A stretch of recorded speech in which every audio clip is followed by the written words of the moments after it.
Shouldn't cry, but I love it. Stop why. What is the deal, beautiful people? It's your boy Ramon, Lifestyles Defined. Welcome to another episode of AMA.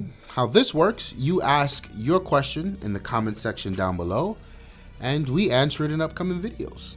Today's question comes from likliklik. Shout out to you, sir. He says, I just bought a Lumia 650 for $100 unlocked, and I really like it. Waits for laughter.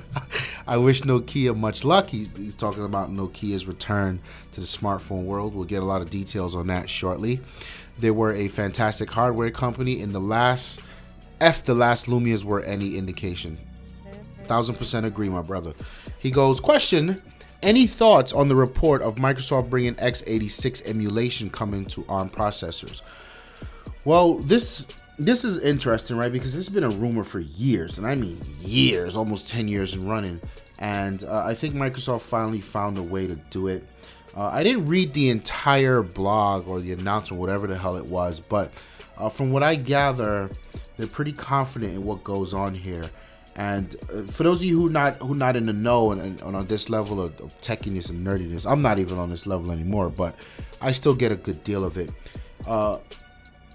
There are the traditional X86 processors, which are your i-Core processors, your i5 processors, what you would find in laptops and computers. And then there's ARM, and that's the type of processor you would find in phones and tablets. That's the easiest way to understand how that all works.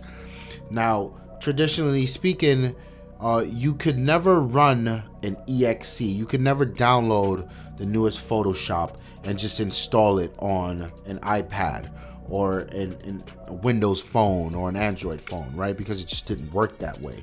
Now, Microsoft has found a way to have X86 emulation, meaning they did find a way that you could install EXEs on ARM architecture and have them run. Now, there's some concerns here because there's as always concerns with emulations, right?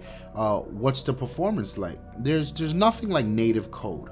But when you start emulating things, you start to run into problems. You start to run into performance issues, hardware choking up, yada yada yada. So there's a good bit of show and tell or show and prove that Microsoft has to overcome here. But the entire industry is watching.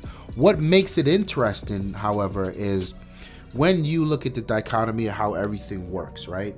So you have high-end devices like you would find your Surface Pro, your Surface 4 Pros, your Surface Books, your MacBooks, and then you'd even higher than that, you would find these gaming PCs, these gaming laptops with these crazy i7 processors overclocked and gaming desktops and yada yada yada.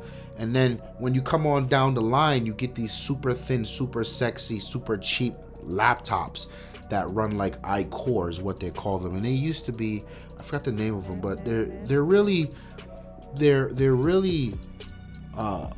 lightweight processors that are still capable, very powerful, but you know, you're not going to be doing labor intensive stuff on those processors. Like, you'll be pushing it if you're going to be trying to run Photoshop on something like that, right? It's not made for that. It's made for running some apps from the store, some social media, some browsing, some word processing, watching YouTube videos, stuff like that.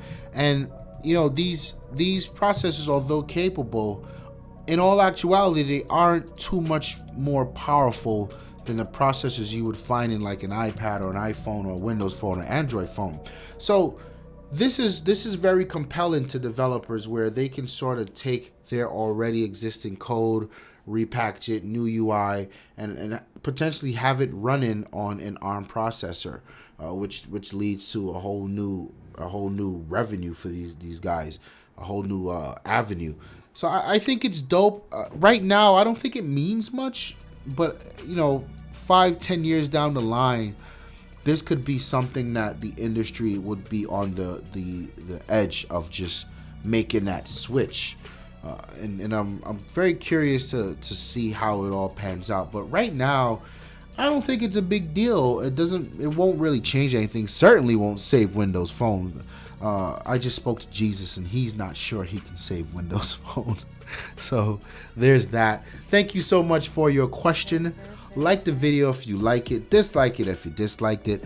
Hit the comment section below. Let's get the conversation rolling. Let's talk about it. You guys offer up some more I don't know, scenarios where this could be a big deal, something that was an oversight on my part. Don't forget to subscribe. We got plenty more content coming. When you subscribe, there's a little bell next to that subscribe button. Hit that and you'll be notified exactly when we make the exact moment when we make a video live. So that'd be pretty cool. My name is Ramon and I'm signing out. Peace.